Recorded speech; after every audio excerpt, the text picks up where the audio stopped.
shifts in performance through technology and innovation. And usually when we talk about innovation, it's very often, that we think about tech gadgets, our latest Whoop, or players are using their chest bands so we can track every movement from them. We have, just a great talk about AWS where we gather tons of data around everything. But innovation and tech is way more than just, gathering data, having the latest software or the latest gadgets. And here in Saudi, it's really about building an ecosystem around football. So we want to create here a discussion how that operating system around football will be created in the next few years. And when we talk about innovation, we shouldn't forget that at the end, it's all about a 12-year-old who loves to play football and to get them passionate about football. So all of this tech and innovation doesn't lead anywhere if we can't get kids to be really excited about the game. And that's first and foremost what also needs to happen. So the more kids are excited about football in Saudi, the more great players we will see and the more excitement then will be created around it. So without the love of the game, all of that would lead nowhere. So innovation here is not only about technology. It's also about new ways of thinking, new structures, new methodologies, and new pathways. It is the combination of these elements working together that allows Saudi to move fast and build something holistic.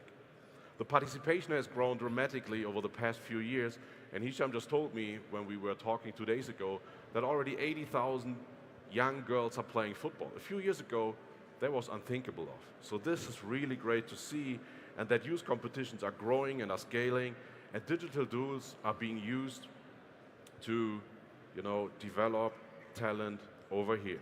So when we speak about performance today, we mean availability and health, talent development, match outcomes, etc., and all supported around them.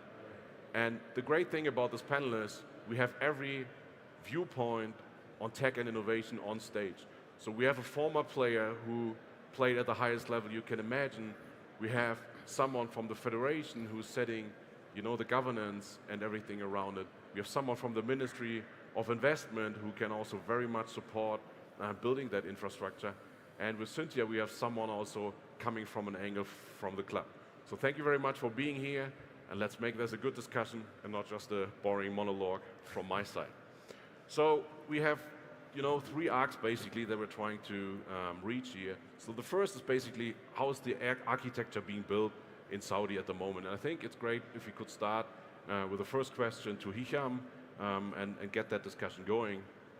2034 success starts with a 12-year-old today. So imagine still 9 years to go till World Cup. So what needs to happen today that 12 years old can be successful in 2034, and what can SAFF do to support with that on the innovation side of things? Thank you very much. I'm not sure if you can hear me properly or not, but a pleasure to be with you here today. I think to start with your question about technology and the impact on performance, it has to be a cultural mindset and a switch towards adopting technological tools in everything that the Federation does, generally speaking, in terms of its long-term plans. And as part of 2034, obviously, is about players' pathway, is about the different categories, starting from under 6 years old all the way to the youth categories and developing the schooling championships and the whole ecosystem around it. But as a starting point, the Federation in its strategy, it has 7 pillars. Technology is one of them. So that means that in everything that we do, we need to enable and use the best tools and find a coherent way to use them to develop the players, the clubs, and so on. But obviously, tools are all around the market. And today, with data innovation, you have a lot of different companies offering a lot of opportunities and possibilities to upgrade and to follow the player as a wholesome personality beyond technical capabilities, behavioral and sleeping patterns and all of those things. But it's important also to be able to develop our own tools and develop the ability to connect and create a unified platform so that we can track all those players and data together. So at SAFF, about 5 years ago, we created a platform called MISA that actually was tailor-made for the Football Federation and its ecosystem. So basically, it's a software and a tool that allows to connect not only members of the administration, the different committees and boards, but also all the football stakeholders that include the players, their data, different registration information, but also connect them with the coaches, the instructors, match commissioners, referees, so that all the needs that we have are connected to one platform. And that allows us also not only to communicate with the clubs and the different stakeholders, but also have a system that we can update and manipulate ourselves to our own needs. On the other hand, we also created a bit similar, but not to that extent, of FIFA Plus. We created SAFF Plus. SAFF Plus was created to broadcast regional competition and youth leagues across the kingdom. And that's absolutely fundamental. Why? We're not talking, of course, about the SPL or the Yellow League that have their own broadcast arrangement, but more about the new systems that have been put in place whereby SAFF has created regional competitions starting from under 11, which are regional championships, all the way to under 18, and then also an under 21 championship. And last year, we jumped about 250% in terms of number of competition held in the kingdom. So about 109 competition in one calendar year. About 80 of them are for the under 11 to under 14 category. But we need to be able to follow that. We need to be able to know which players are there, which coaches are there, what kind of qualifications they have. So SAFF Plus allows us, in addition to the broadcast, to follow the technical and tactical and demographic data of the players, and also we open it to the stakeholders that are part of MySAFF. So on a weekly basis, we can have up to 200,000 viewers looking at about 100 matches per week that we broadcast, and with the willingness to go further, we also broadcast women's futsal competitions across the different regions. So by doing this, we increase the bandwidth, I would say, of what we can have as data, but the whole point after is how can we use it, and how can we use it vis-a-vis the national system or methodology that is good for the Saudi player and his or her development. So in addition to those creation of additional age categories and increase of competition, we also made sure that we touch the 13 provinces of the kingdom. Saudi Arabia is a very large country, so we need to extend, obviously, the path across the kingdom. But the whole point to maybe end this point is that solutions are there, state-of-the-art solutions around the world, but we needed to come up with our tailor-made, homemade solution that we can have control over with, and that we can actually update according to the needs that we have. That sounds pretty great. Do you have any challenges making sure all of what you develop is being implemented? Is that, a close relationship with the clubs or with the ministry? How does that work? Challenges are there, and I think all of us will attest to that. The unique part in Saudi Arabia is that, of course, this success, we as a federation, we're regulators in the ecosystem, and we need to have an impact on the policy matters. But all of this development, at the end of the day, the clubs are the main actors together with the players, together with the educators, the instructors, the coaches. So we can dictate a certain kind of methodology process, put laws in place, regulations, but at the end of the day, beyond the national teams that we are directly in charge, the work or the majority of it is done by the other stakeholders. And when I said we're lucky, is because that's probably the only country where I've seen all the key stakeholders, the Ministry of Sport, Ministry of Investment, SPL, the leagues and the clubs, private and public academies working together, because you really feel that everyone is on a mission to develop the game, not only in terms of hosting the World Cup, but also being competitive and at the same time enlarge the impact and the number of boys and girls that play the game. Thank you very much. Basim, when you hear mission, what's coming to your mind when you think about, yes, 2034, it's still far away, kind of, but it will come very quickly. And when you think about, your mission from your perspective in the Ministry of Sports, when it comes to performance, technology, etc. So what's your view on that mission? No, it's not far away actually. It's the same story when we first started Vision 2030, just like if it was yesterday, 2016. So the good news about the World Cup 2034 is that it's going to be the biggest transformation moment of the whole sports sector in the kingdom, from infrastructure and going up to technology to smart stadiums, to even the mentality of people. If you go out today and check the kids in the streets or everywhere you go, they all have a better awareness today. At least they know every football club in the world, especially here in Saudi, by the way. All the kids, they know every football club in the world. They all know all the players. They love football. They have a passion for it and everything.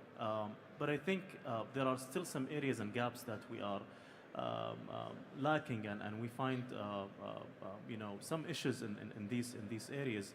The academies, for example, we don't have the quality. We still don't have the quality. We don't see the quality yet in the academies that we want to have in Saudi. That's one area. The facilities also is another area. We are encouraging our investors, the companies, everyone we know, to come and build more facilities and adopt new business models where they can commercialize these facilities and make it more attractive for them as investors and as companies. And I think just like anywhere in the world, there has to be a first mover everywhere. The first mover usually here in Saudi is the government itself. So the government has been supporting the sports sector for all these years long. Unlike Europe or the US, where the sports sector is backed up by the private sector, here it's totally backed up by the public sector or the government. But currently we're pushing this sector more to the private sector. And you can see today the second layer after the government, you will see the semi-governments, the PIF, Saudi Aramco, Roshan, some of the companies now, the commercial arms of the federations, the Saudi Motorsport Company, every federation today is trying to create their own. And then comes the clubs. The clubs today are doing a great job. There are many of the clubs, especially the ones, AlUla also is one of the most active clubs we see today after being privatized, moving toward this whole transformation moment and revolution in the sector.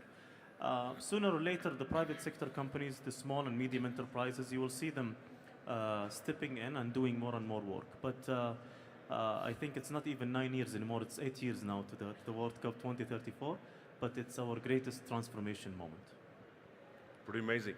Cynthia, he mentioned clubs being, very important on it. I think I'm super jealous on your job because you're on a mission really to Saudi Pro League, and let's see, maybe in 3 years you might have done it. What are you needing to make that happen when we talk about innovation and tech, etc.? What is really needed for this?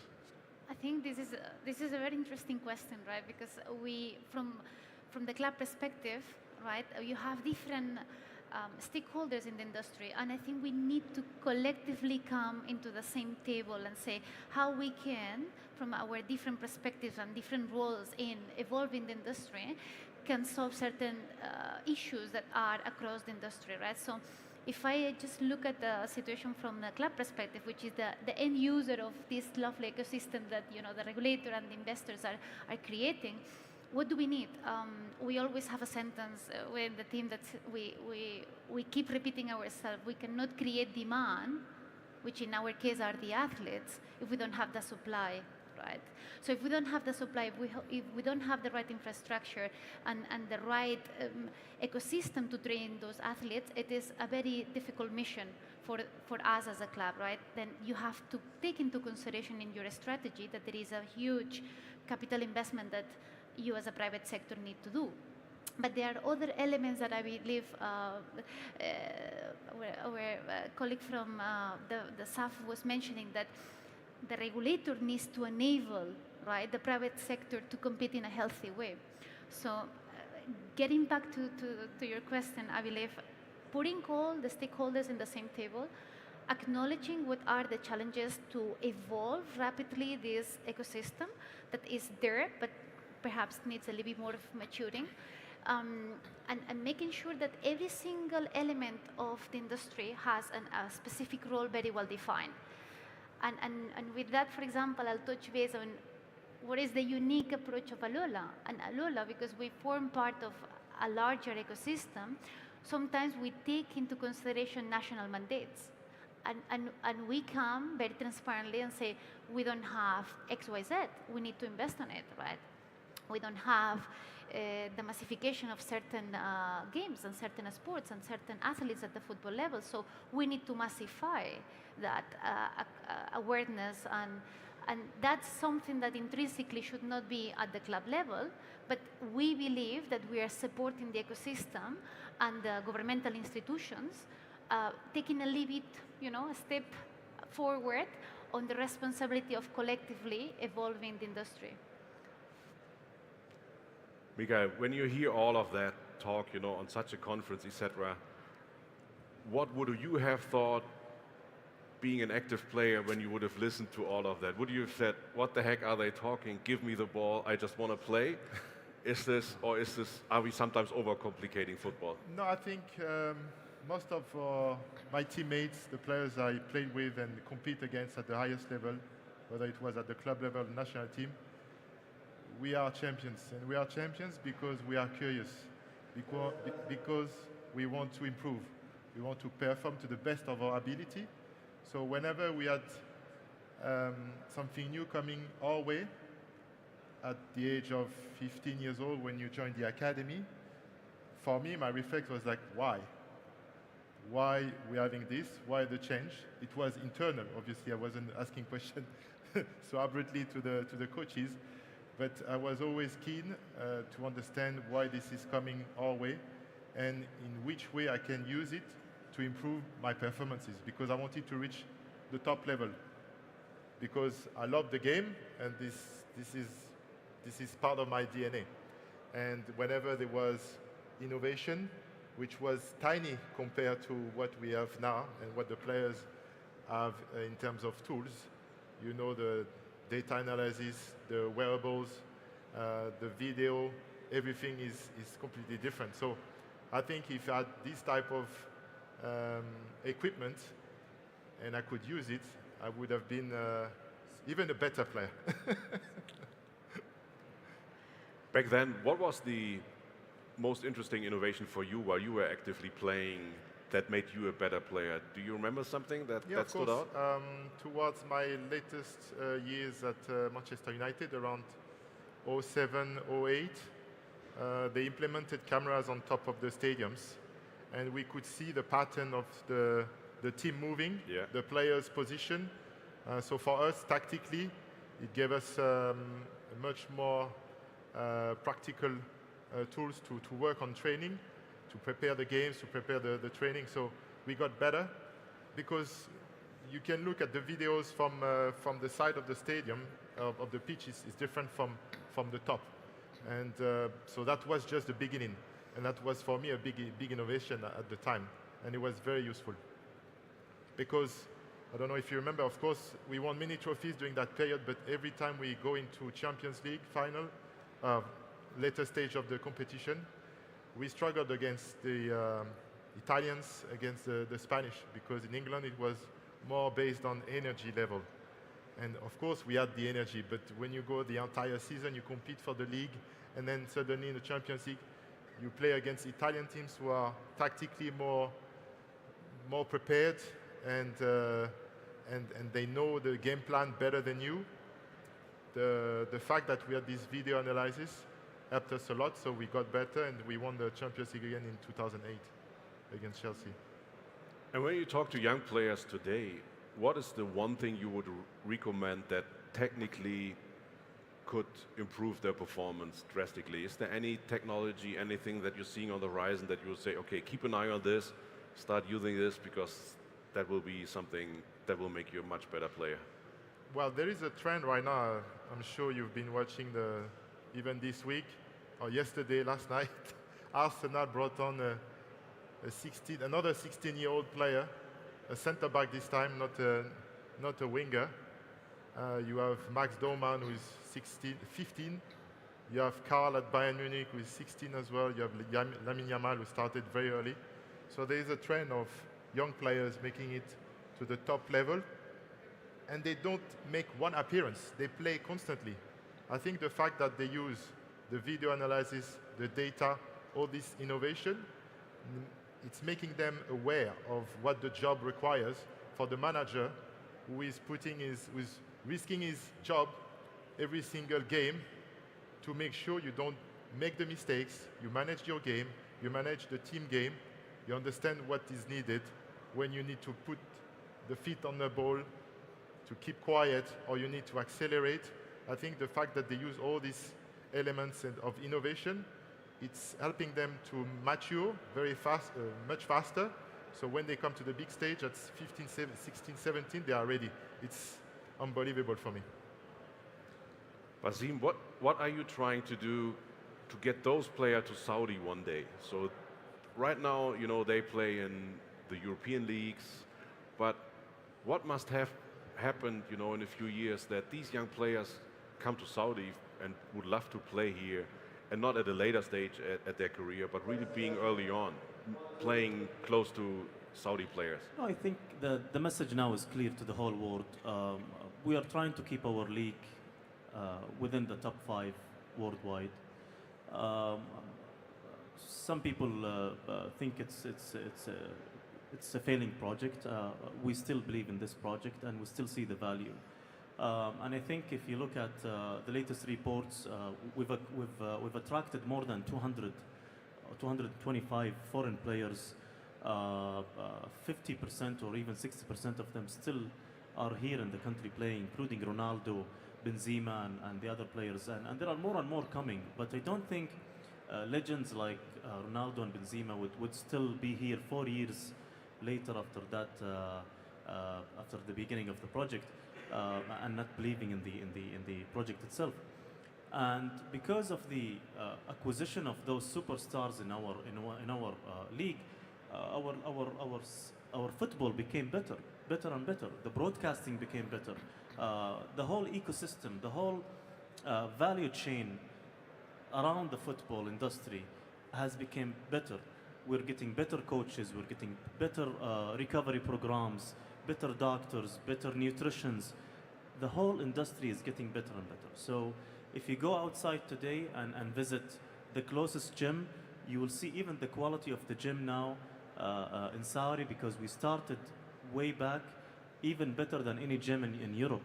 Go and check Optimo, go check Fitness Time, Lijam, the new gyms, BFit, the new gyms that are opening up right now, Gym Nation, the new gym chains that we have in our country. Some of them are foreign, some of them are Saudi gym chains. We have reached a very nice level in quality because they started early and they started right, and they kept developing their organizations and the service and the offering that they have. Now we need to move on and touch the other segments under our sports sector. We need to work better on the sports medicine, so we need to have better hospitals to prevent injuries or even to fix the injuries of the players or the normal people, the olders, the youngers, the whole age groups. I still see some of the professional players, they are still traveling outside of Saudi to get recovered from an injury. We need to work on our sports education. We need more and more of the sports education programs, academic programs, short-term, long-term, short-form, executive education, and that could be done in our universities and also online or hybrid. We need to work more on our facilities. There are small facilities that still need more attention. The public parks. If you just take a plane above London or above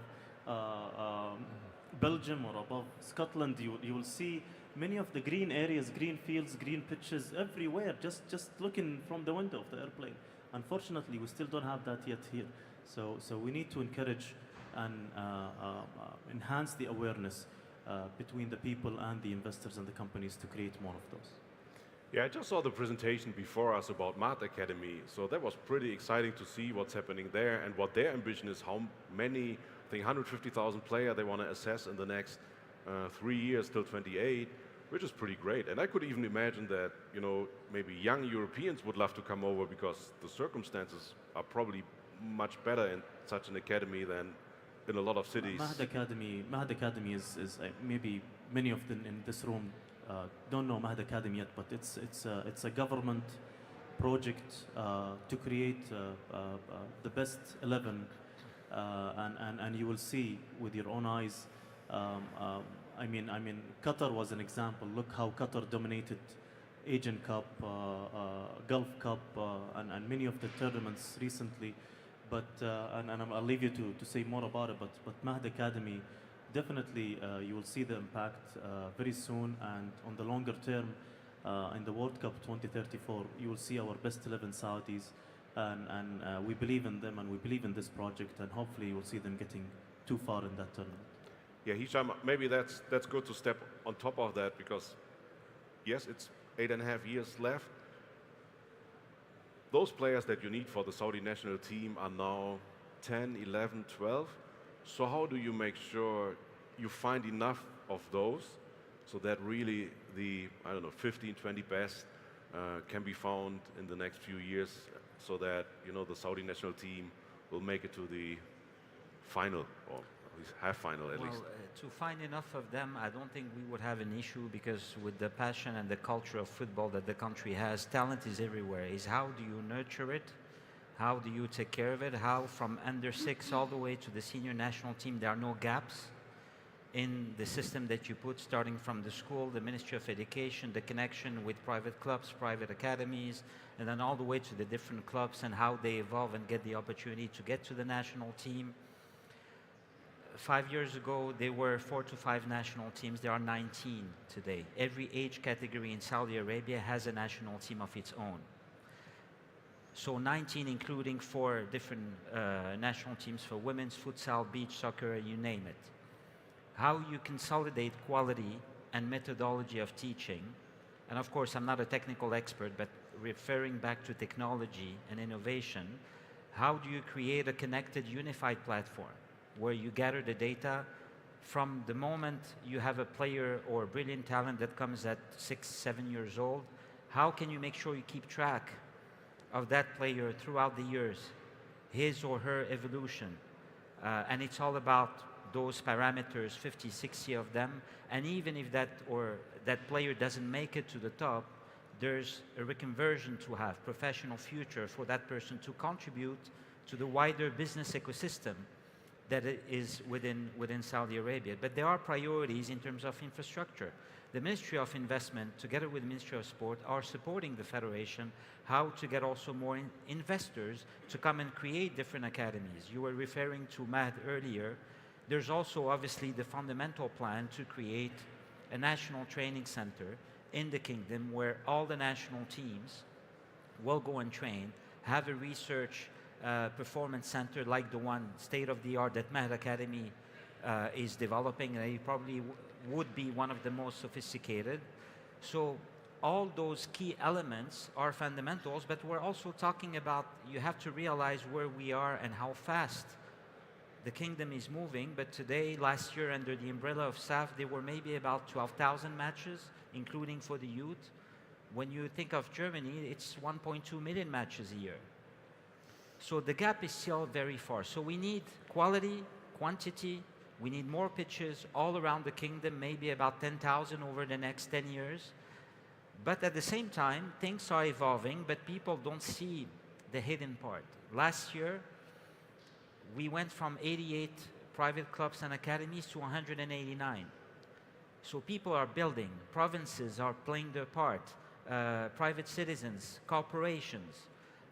So that is moving, but at the same time, our job as regulator, together with the Ministry of Sport, is to keep sense of the wider vision in terms of being performant, you want to win, you want to be a country of winners, you don't want to just participate, but at the same time keep building the key fundamentals when it comes to pitches, proximity, and you were mentioning it earlier, when we're doing the benchmarks and going to other countries where they have a lot of entrepreneurial spirit, but you visit every neighborhood has scouts, a pitch, a coach somewhere, a family club. Saudi Arabia has such a large country today, we need to keep building and filling all those areas. But one thing for sure, like you mentioned earlier, talent is there.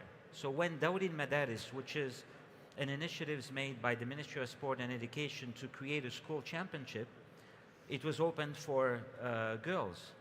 Year one, 40,000 showed up. Year two, 80,000. So we're not afraid of the demand. The demand is actually very much there, but it's how do you make a career possible? Because at the end, I think this is where our legend here can say the same.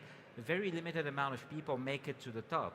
So how do you give the key ingredients to allow them to make it to the top? And for those who don't, the whole industry becomes mature enough in Saudi Arabia to go and be anything that you want to be in that ecosystem. And this is where the World Cup is a key driver, is a key booster for development, but it's not the end of the road. It's just one of the key milestones for the other generations to come. And I think that's what I meant with building an operating system. So it's more than just, buying some technology or investing some money somewhere. So I think it needs a lot of parts to make the whole system work. And with everything moving so fast, Cynthia, you must have a lot of challenges where to put your priorities first. So where are you putting them right now? Definitely, we have different priorities. No, again, from a club perspective, you really need to understand what's your ultimate goal. Every club has different strategies and different missions. AlUla is lucky enough to be part of a very big ecosystem. And because we belong to the ecosystem, we benefit and we leverage from that ecosystem. And the ecosystem of AlUla is very determined to position the region as a sport hub. So we are benefiting from this same objective, but at the same time, the priority is to develop athletes. The priority is to identify athletes at the very beginning of the career, right, and develop them all the way down. Because we understand that in order to fit our first teams, and I say teams because we play mainly on football, but we have a very large portfolio on the multi-sport side, we have to have a very solid youth that we developed, and we make sure that this youth becomes an athlete at some point. And it doesn't matter if they don't make it to the top level, because it is absolutely fine to have different levels on that career path. So the priority is to evolve when it comes to developing athletes, to have a very strong academy, not just on football, but also on the other sports that we prioritize, and to engage the community. And perhaps this is the unique point that AlUla as a club, if we compare into the private sector, distinguish us is we involve with our community. Because again, we form part of a very large ecosystem, so we have to give back to the society. So part of our mission in alignment with the sector of AlUla is to ensure that we create sportive minds, right? And it doesn't matter if they don't make it to the end. It is okay. but we do invest a lot. And as an investment, it's an investment that is not quantified on economical value, but it's quantified on how many people are we getting into the sport mindset, right? So this is a priority for AlUla, is to develop athletes. The academies are part of the successful pathway that we built, and to engage with the community and to represent the community and the region from sports excellence. This is a little bit the big picture of the prioritization elements that we have at the moment in AlUla. Perfect. I'm already getting signs we need to come to an end, but we can't let you go before, I finished a few more questions. We're ending anyway, so we just keep going till everyone leaves. It's the last session. We can stay as long as we Yeah, want. Yes, right? absolutely. So, you know, we do that. My plane is at We have midnight. a lot to share. Yeah, it's great. And I want to use that, you know, we have Mikael here on stage, and while we have you here, maybe we can misuse you a bit as an advisor, you know, without paying you for that advice. Maybe we have some tips or things you would like to recommend to Basim or Hicham when you're a player and saying, you know, guys, you should focus on this to move the Saudi football a bit further. He's a businessman now. So Yeah. you should, No, you should invest now here in Saudi. No, I would like my takeaways from this session. Obviously, the great work you're doing at AlUla, and Hicham, the fact that you centralize all the information is a massive booster, because you're playing catch up, right? It's true. Let's face it, and you need to be in a good place when the World Cup arrives. Not only because obviously you're qualified, but you want to go on as far as possible, right? That's the aim. But I think you choose the right path. It's more than a 10 years plan, but in that amount of time, I'm sure you put already everything in place to make sure the team is ready, and that new generation is inspired by leaders like you and everybody involved at the federation. And for Basim, what I like is the fact that you are taking consideration the one, obviously, it's the one that will reach the top, like myself. I was lucky, fortunate. I worked really hard. But the rest, I've had teammates, my best friends from academy, they didn't make it into the sports. They are successful businessmen, but not into sports. Why? Because they were not provided alternatives to stay in the sports business, you know, and I think it's missing from their life. You know, we talk about it, and academies and top clubs in Europe, they don't provide it. So, but you have a playing field. You can provide it, and I think it will be beneficial, like you said, for the ecosystem.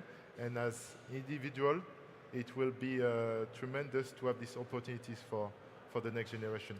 So thank you for that.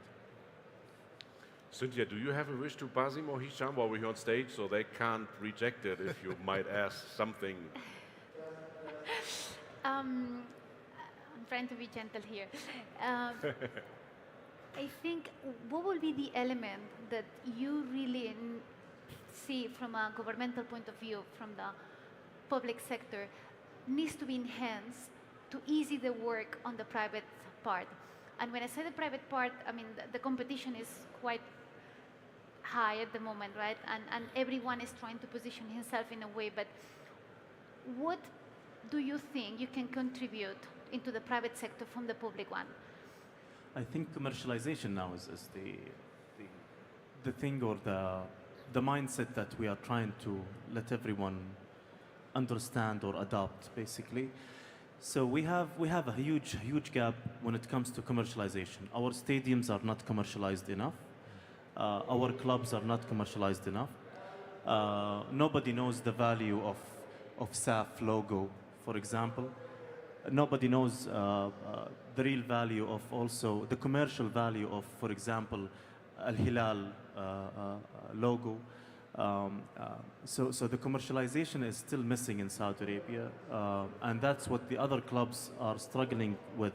AlUla today, I think you guys are doing great. Maybe there is a budget in place, there is a clear vision, maybe there is a strategy in place, but for other smaller clubs and other clubs that are still new in the commercial business, they are missing this mindset. So we are trying to, first of all, raise the awareness there by maybe letting them hire a business development manager or a sales and marketing manager within the club. You can see now all the big clubs around the world, they have a revenue chief revenue officer, or a chief marketing officer. We don't have that mindset yet in Saudi for the club. So I think we have a long way to reach until we let everyone adopt that mentality of commercialization everywhere we go. Perfect. So one question, it's the same questions for all of you, and one sentence maybe as an answer. Imagine it's the day after the final 2034. So the World Cup is over, and you look back at everything Saudi football has built. So what must have happened for you to think, yes, we did a really good job?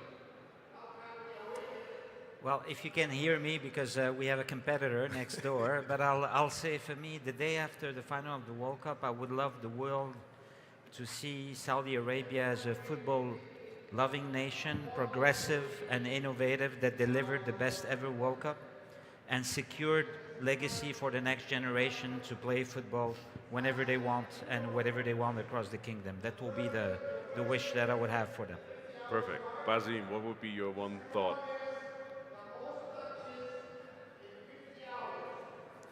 Yeah, so I think if we, in one line, huh? Yep. That would be difficult. But if we beat Spain, I think he made the world record, 50 hours. 50 hours of We have non-stop. an athlete there. Yeah, but I think if we beat Spain the same way we beat Argentina in the World Cup in the groups stage, with a full attendance by the Saudis in the biggest, in one of the newest stadiums, biggest stadiums, with the full community around that stadium and fan zones, that means we have reached a very good level in our sports sector.